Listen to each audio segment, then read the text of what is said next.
Assalamualaikum warahmatullahi wabarakatuh. Selamat pagi dan salam sejahtera bagi kita semuanya, baik yang di kelas di ruangan ini maupun yang berada di Zoom. Di Zoom banyak, saya rasa ada Kak Jet Lady Claudia, ada Bang Dian, ada Pak Tony, ada Kak Dewi, ada Gusti, Dedi, dan Ibu Rani nih, Rani Uslina Nenggolan. Saya akan mencoba membawa dan mengganti materi. Ini adalah materi yang beberapa yang sangat urgent juga untuk Bapak Ibu, terutama dalam nanti menghadapi ujian profesi advokat. Setelah levelnya dalam mengikuti pendidikan khusus profesi advokat, maka tingkat lanjutnya adalah mengikuti ujian profesi advokat. Jadi, Bapak Ibu sekalian, ada 3 tahapan yang sangat mendasar untuk menjadi seorang advokat. Yang pertama, telah mengikuti pendidikan profesi. Yang kedua, telah lulus ujian profesi advokat. Yang ketiga, telah melakukan telah diambil sumpah profesinya sebagai advokat. Ini adalah tingkatan untuk menjadi seorang advokat. Terlepas dia harus bergelar sarjana hukum atau sarjana hukum Islam. Itu dia. Jadi nanti mungkin jadwal ujian profesi advokat akan dilaksanakan pada bulan Mei tahun 2003. Pengumumannya sudah disampaikan, pengumumannya untuk pelaksanaan di bulan Mei. Itu biasanya kalau pradi itu sebulan sebelum ujian sudah dilaksanakan pengumuman pendaftaran. Jadi misalnya nih ujiannya di bulan 5, bisa jadi itu nanti pembukaan pendaftaran di bulan April atau bulan Maret. Atau kalau dia pendaftarannya di bulan Mei, bisa jadi nanti ujiannya di bulan Juli atau Juni. Gitu deh, dan sebulan itu biasanya. Jadi rentang waktunya dia agak panjang dia. Jadi kalau Bapak Ibu yang sudah ikut sekarang ya sudah. Kalau mau ingin mengikuti ujian profesi advokat, ya sudah terpenuhi syarat satunya. Syaratnya adalah sudah mengikuti pendidikan khusus profesi advokat. Bapak Ibu sekalian, ada juga di dalam mengikuti ujian profesi advokat itu nanti ada 2 tahapan. Tahapan yang pertama itu adalah pilihan berganda atau multiple choice dari materi-materi yang kita berikan dalam pendidikan khusus profesi advokat, terutama hukum acara. Yang di luar hukum acara nggak ada masuk. Saya ada masuk nih tentang hukum perusahaan, nggak ada dia. Itu adalah materi-materi tambahan yang kita berikan untuk menambah knowledge dan keilmuan Bapak Ibu sekalian. Jadi apa aja materinya? Itu ada materi hukum acara pidana, hukum acara perdata, hukum acara tata usaha negara, hukum acara agama, dan hukum acara peradilan hubungan industrial. Jadi itu dia salah satu hukum acara. Ditambah plus 2 lagi. Yang 2 ini adalah kode etik advokat sama peran fungsi organisasi. Jadi itu adalah 7 materi yang akan masuk dalam ujian profesi advokat. Berapa banyak soal? Sejauh ini masih 120 soal. Dan waktunya 120 menit. 1 soal 1 menit. Biasanya soal itu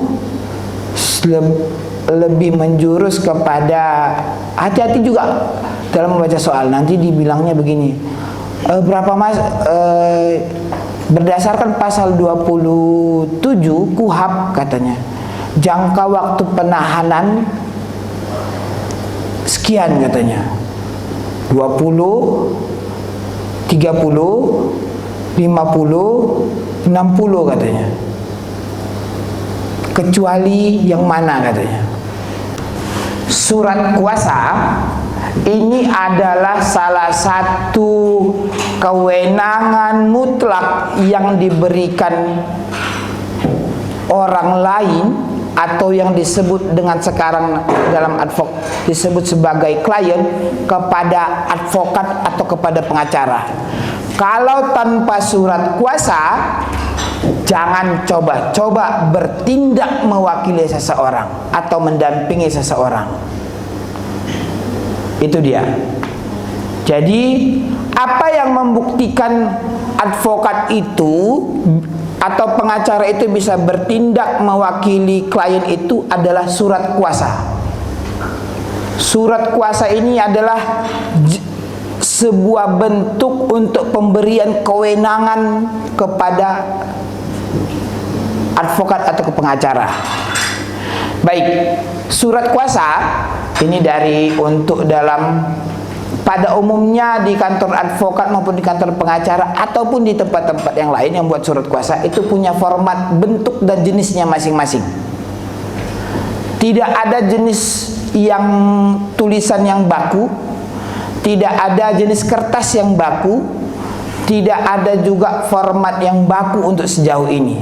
Hanya beberapa substansi yang harus terpenuhi, itu yang pasti.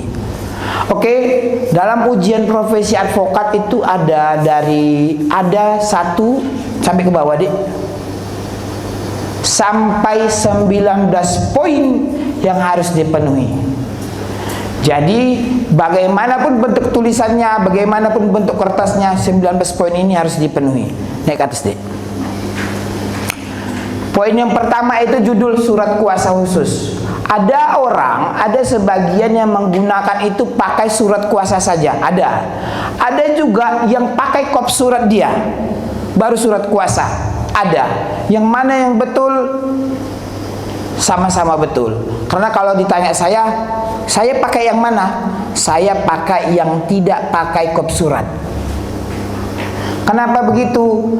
Karena surat kuasa ini kan kewenangan yang dimiliki si klien yang akan kewenangan yang dimiliki oleh si pemberi kuasa yang akan diberikannya kepada si advokat, si penerima kuasa.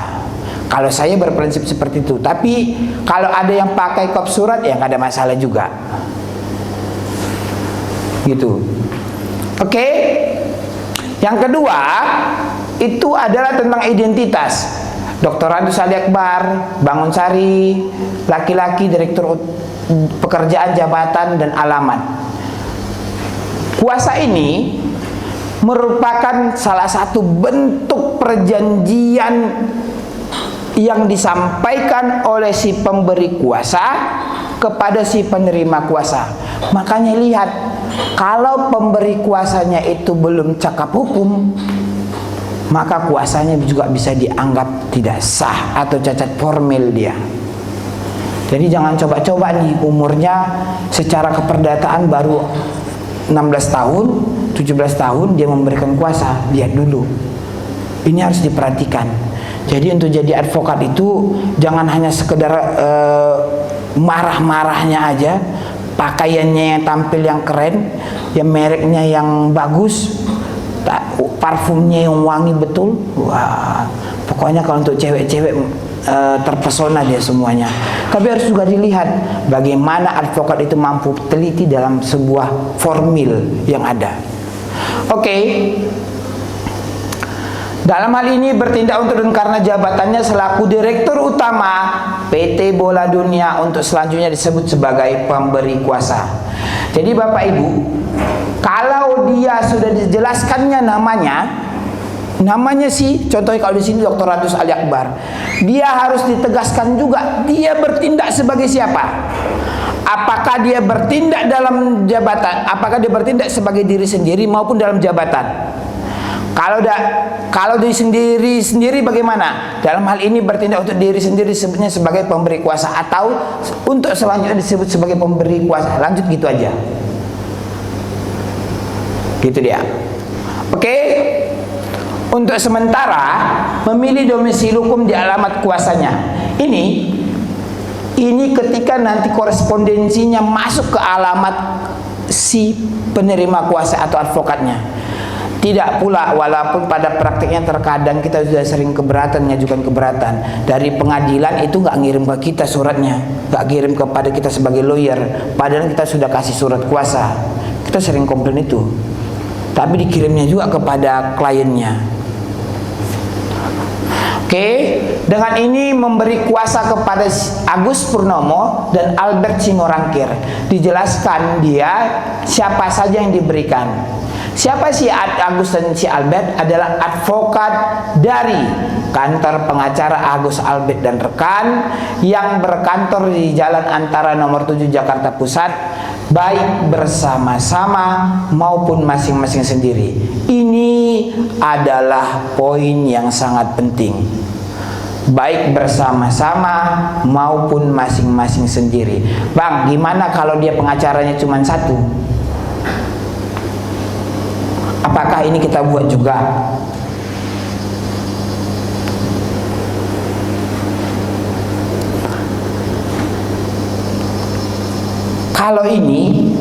Kalau dia pengacara cuma satu, ya dibuat saja, tidak ada yang mengurangkan nilai jadinya. Tiba-tiba dia sibuk nih karena dia pengacara, karena dia baru sumpah, baru satu perkara dapat, tiba-tiba dapat lagi dia perkara yang lebih banyak. Maka ini bisa diberikannya substitusi terhadap perkara ini juga. Oke. Untuk selanjutnya disebut sebagai penerima mananya? Udah kau yang ngapain? Untuk selanjutnya disebut sebagai penerima kuasa. Ini salah nih. Ini penerima kuasa. Jadi si Agus dan si Albert ini juga harus ditegaskan sebagai penerima kuasa. Oke, ada yang mau ditanya sebelum dilanjut? Yang di Zoom juga, jika ada yang mau ditanya, silakan.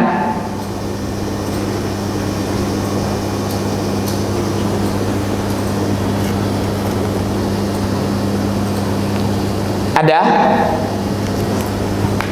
Kada ya, masih permulaan, masih identitas, belum ada masalah.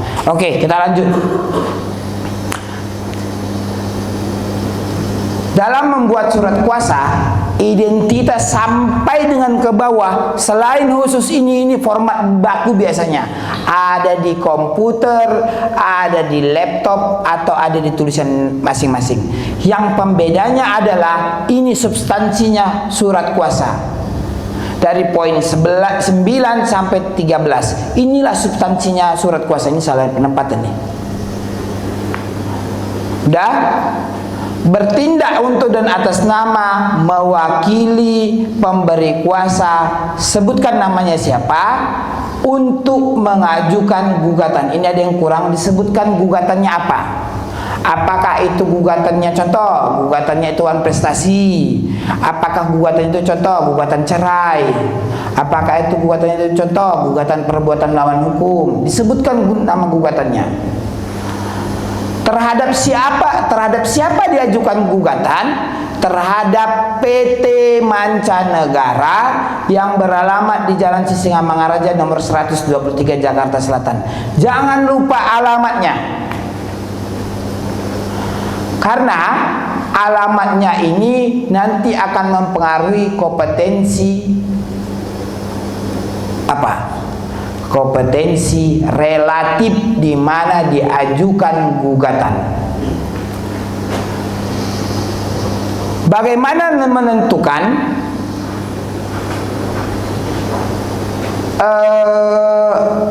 pengadilan mana yang berwenang mengadili? Jika tergugat lebih dari seorang, sedang mereka tidak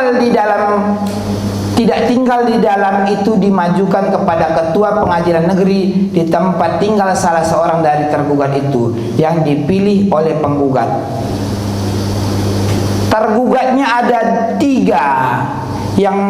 si A ini adalah pemilik modal, si B, C, D ini adalah yang meminjam modal sama si A untuk melaksanakan proyek di tempat ini. Ternyata si B orang Medan, si C orang Aceh, si D itu orang Sumatera, orang Padang.